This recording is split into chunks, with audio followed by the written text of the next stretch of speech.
Welcome everyone to our first episode of Fiery Talks.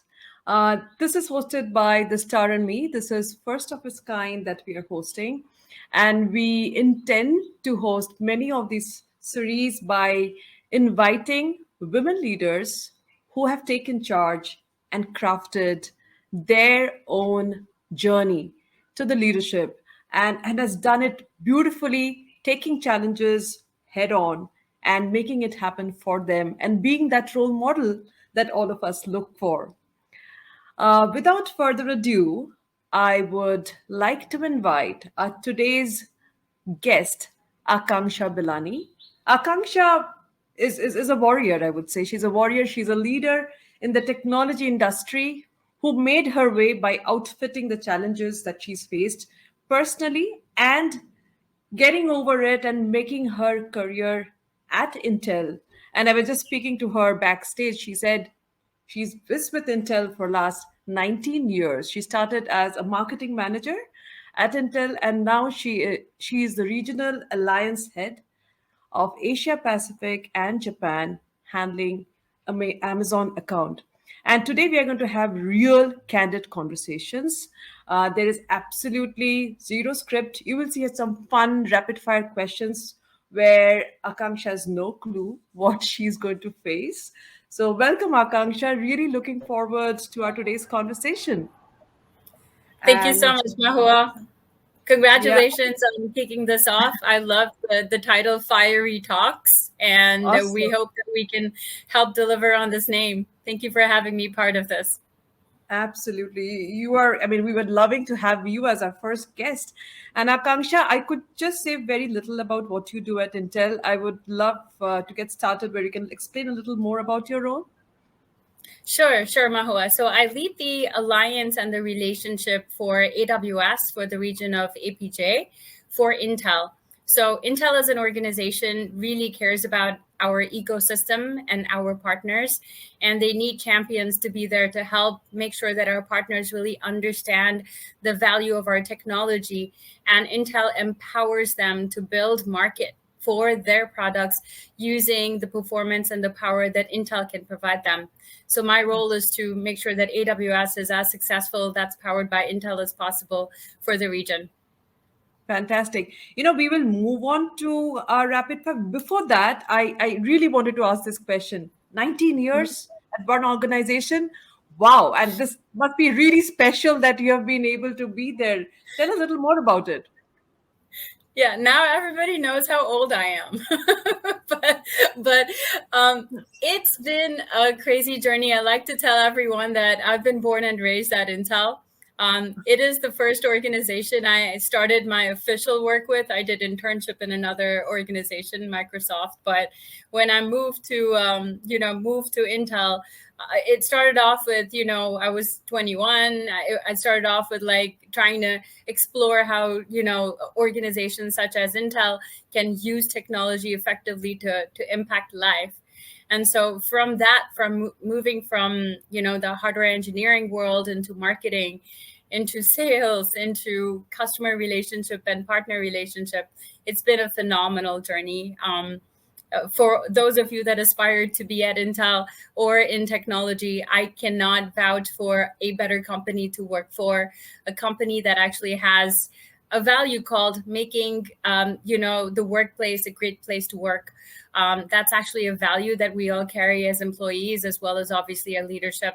So it's been a crazy journey. Very few managers in these 19 years. I've had 3 managers only Wow. in these 19 years of working at Intel. And that is a testament to how much of a family environment Intel helps you have as a participant of this amazing organization. It's been amazing. It's been beautiful. And if Intel has me, I will hope that this will be my last job and my last company as well. Fantastic. Your experience and the way, I can see the passion in what you speaks volume about the organization and the culture of the organization. All right. Before we get into these real questions, I would want to know Akanksha a little more personally for myself and, of course, for the ones who are listening through.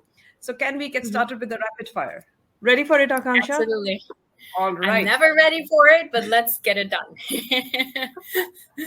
All right. Here goes your first question, like KBC. In how many languages can Akanksha Bilani greet? Green is easy. I could maybe do like 11 or 12. Should I say them? Seriously? Yeah, Yes, I please could go do ahead. that. Okay, so the first is obviously hello. Then you've got French, which is a bonjour. Then you've got Italian, which is buongiorno. You've got Spanish or Italian, Latin, which is buenos dias. You have namaste, that's Hindi. You've got sat sri akal, that's Punjabi. There, you've got kemcho, which is Gujarati. You've Yeah. got Vanakam, which is Malayalam. All You've right. got, let's see, Marhaba or Salam Alaikum, which is Arabic. How many have I got so far? Do I need to You keep got a going? lot. I just know one that I can add in Spanish. Hola. That's hola. Hola, yeah, there you go. I can add. It works both ways. All right. Fantastic. We'll go to the next one. So, Kangsha, a book which you never get bored of. Well, you're going to say again that I'm affinitized to my organization, but it's a book called Only the Paranoid Survive. Okay. That was Wow. written by Andy Grove, one of our founders. Yes. It's an amazing book. It's a book that I read in university Oh, because that was when it launched, and we were doing a project on how hardware and circuit design is important, and the vision behind hardware and circuit design is important, and leaders who are helping get this type of a thought process out. How are we going to be the biggest powers from the world perspective on circuit design? And one of the books that came about was to read wow. The Paranoid Survive. And the book takes you through not only just a technology oriented vision that Andy had, but it was a testament to how you need to forge forward, how you need to make sure that you focus on the things that are really going to help you hit your end goal or your end objective. It tells you about resilience. It tells you about adversity. It tells you about how you deal with competition. It tells you on how you fail and you pick yourself up and you keep moving forward, and the power of what one person and one thought can actually bring to life for the world. So I get goosebumps thinking about it. It's like the most amazing Lovely. book. And anytime I feel, it's not very rapid, these answers, I'm sorry, but It's anytime I okay. No, feel I think down. it's fine. No, it's okay. I know that I felt that it's not rapid, but let it be like this. I think that I understand it. Okay, All all right. We'll right, go to well, the you next might need to tell me question. to stop, but the No, book, no, it's everybody fine. should read it. Absolutely. And that was the intent. The next rapid fire question: three women who you look up to. It can be personal, professional, doesn't matter. Oh, there are only three? Okay. Yes. First one obviously is my mom. She is she's the light of my life. So I've seen her go through so much, and a lot of everything that I do, and how I live and how I continue to live every day, even despite pandemic, is the positive light that she is. And so yeah, she's definitely my number one inspiration, and I keep hoping that I'll be something like her one day. um, Well, the second would be within Intel, because again, we're biased and we do have the most interaction with women leaders when you are in the same company. There is our VP of data center and AI, Rose Schooler. She's again a groundbreaker, just a change agent, and she's really helped put Intel on the field of what AI can really do for you, and yeah. the technology leadership that she has shown, and also empowered her team to do so, is like second to none.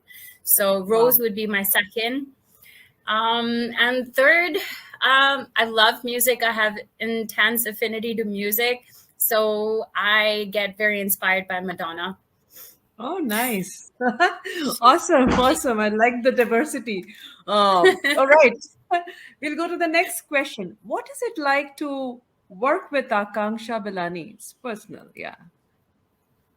People that work for me, Yes, I can talk for them. Cool. I yes, like to yes. believe. Please do let them hear.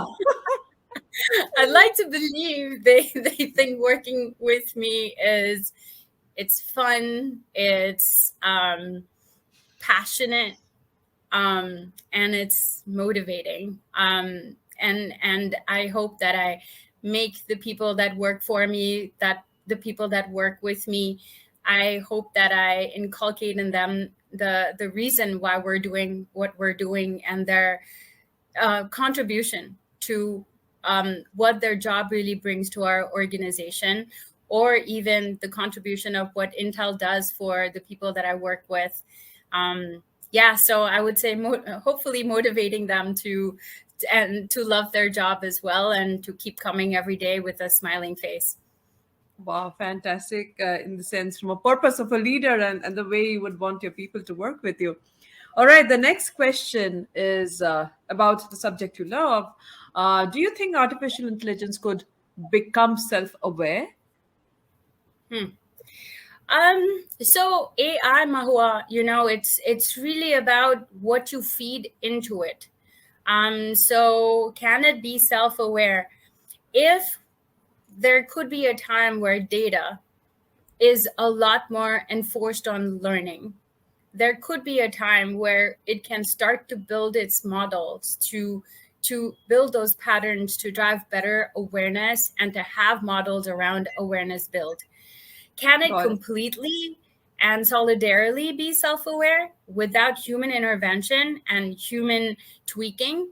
I don't see that happening anytime soon. We've been wanting it to happen since, I don't know, 25 years, but Yes, I haven't almost seen three it happen decades. yet. Yeah, because data is ever changing. Skills that are needed to make AI work for you is ever changing, and will continue to do so as industry keeps moving along. So it's going to be a while before it's self-aware. Yeah. Got it. Got it. Again, another question on AI. Can AI be creative? Hmm. People can be creative, data can be creative, and the day AI or machines or models start to have a heart, um, it can get creative. But I feel the creativity and the adversity and the diversity that data can bring to AI, with the modulations that a human or a data scientist or a programmer can bring to the table, cannot be automated. So AI Got it. can be creative as long as the data and the people behind devising that data and making that data insight are creative. Got it. Got it. Now it's about Akanksha. So, what was more difficult? Is it swimming in the ocean or changing 14 schools? That's a tough question. um, I think B. Swimming in the ocean was never difficult for me. It was like my calling. I love Wow. the ocean. I love the waves. And I love how, Mother Nature has actually given this as a gift to us. So I never ever thought of it as a challenge. I always thought of it as something that I wish to do every single day that I live. Changing schools was not something that I wanted to do every day. So that was definitely challenging, and it was just part of growing up that it needed to happen. And never had lack of an ecosystem to help support with the moves. But if you asked Yeah, me if I wanted to change 14 schools when I was little, no. I got it. But I think today who you are, that has a lot of influence of as a leader, as a person, how you grew. All right. The next question is, what do you consider your greatest achievement till now? I know more is supposed to come. The greatest achievement, having a child. Oh, I have a fantastic. daughter. Her name's Arya, and she's 16 years old, and she goes to 11th grade. And having her, I hope will continue to. Having her is my achievement. but making sure that she is an amazing star in the world will be my next achievement for her. But just having a daughter and having a child is definitely a huge achievement for me. Very nice. We will get into questions about women and leadership and technology, a little stuff where we can learn and take insights from. So my first question to you would be Akanksha. Given we all know the percentages of women leaders in corporate, doesn't matter across industry, technology has its own numbers. But what, in your opinion, is the most significant action that can be taken to help improve and have more women leaders in the field, in the corporate? Doesn't matter whether it's not specific to technology, anything. Mm.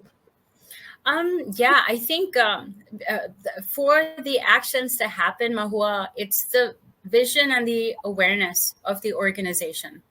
True. If you've got an organization that has vision of the fact that diversity needs to be something that needs to be a focus for the organization, for it to be better, for its products to be better, for it to actually be competitively advantaged, that company or that organization, which is obviously across everything, needs to have that vision that it's about equal opportunity to everybody. That's Right. going to make them successful and holistic. And if they have that vision, they need to then apply action to make that actually happen, which would be inculcating programs that can establish confidence, in the minds of the diverse leaders and the diverse women that are, or the diverse team members that are working in there, driving recognitions and programs around recognitions of the amazing work that, leaders that are different, personally, and showcasing them into organizations and into company awareness goals. Those are very important. And the third, I would say, is actually applying policy, mandating.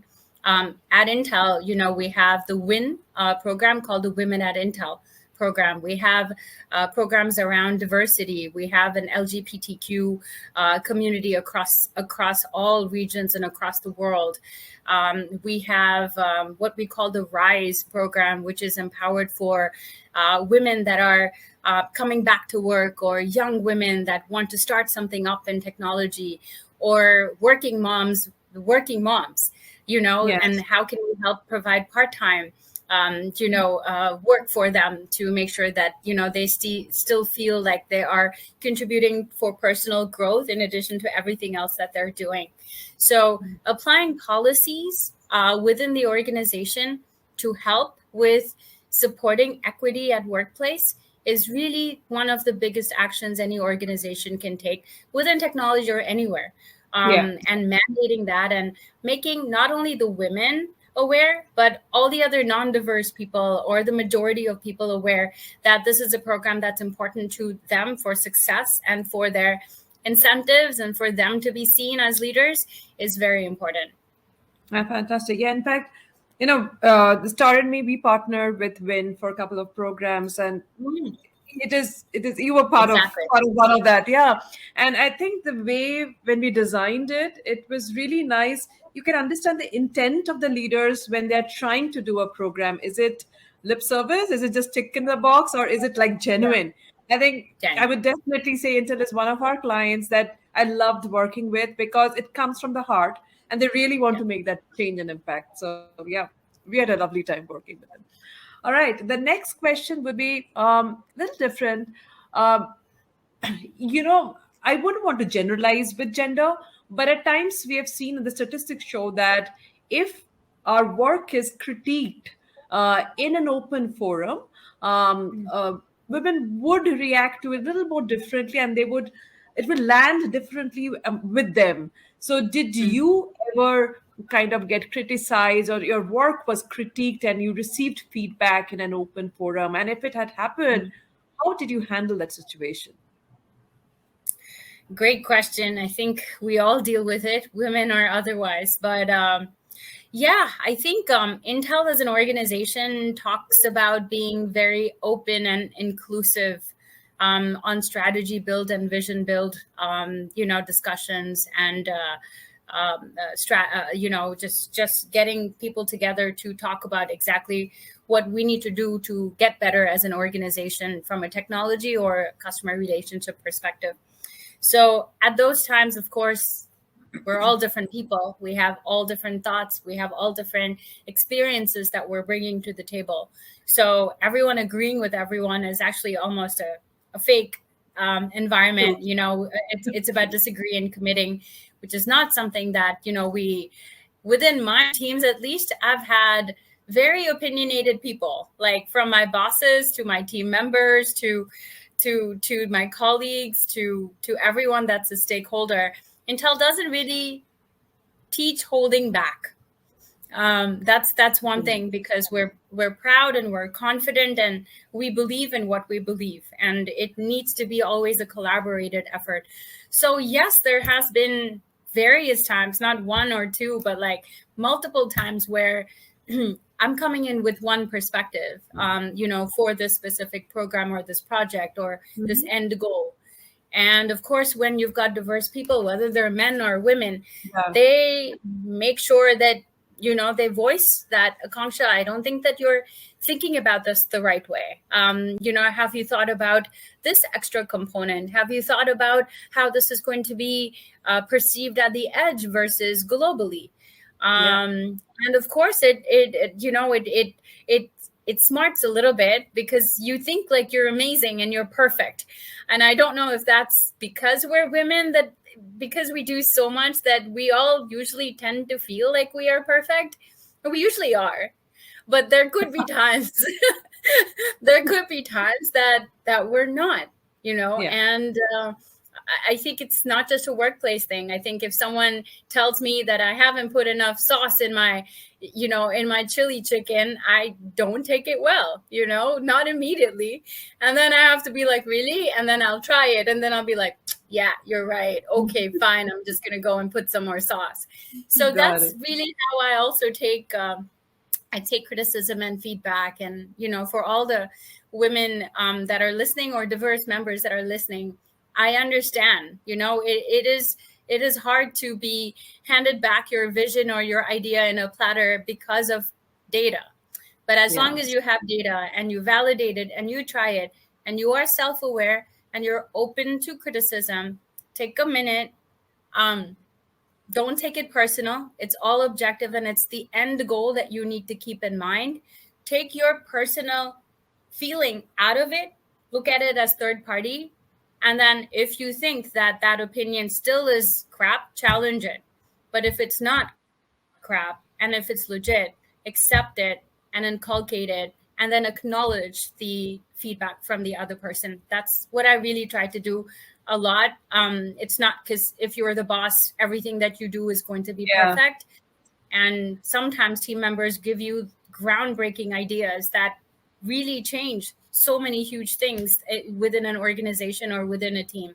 So just be Right. I open to think, it. yeah, I think very, very valid point of taking out the personal aspect from it, then you're going to possibly see it from a very different lens. And thanks for that.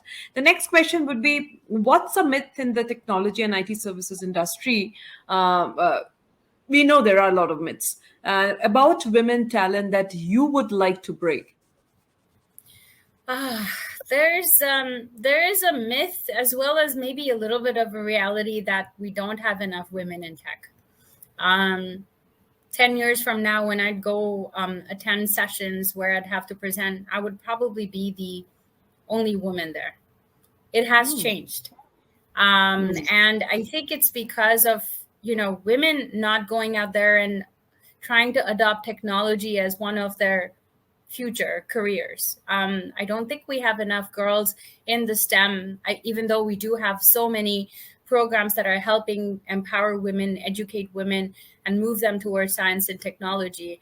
I don't think there's enough support mechanisms, or maybe just personal boost to go out there and adopt these. And because of that, obviously, when you're in meetings, you do tend to see more men or more majority members versus women. So the myth I'd like to bust is these 2 or 3 women could probably do the job of all 10 of you if you give them the chance to do so. I think the myth needs to be bust that you need to have 15 people. If you have one woman in your team, you can take away about 3 to 4 other members, because that woman's gonna kill that objective or that end game of that specific project off the ground. She's going to take it, she's going to lead it, she's going to support it, and she's going to influence it. And I'm not saying this because I'm a biased woman, but I've seen that in reality, the kind of passion, especially when you have a point to prove, and you want to be there as a strong team member, you will try your hardest to be Yeah. successful and make your team successful. So that's the myth.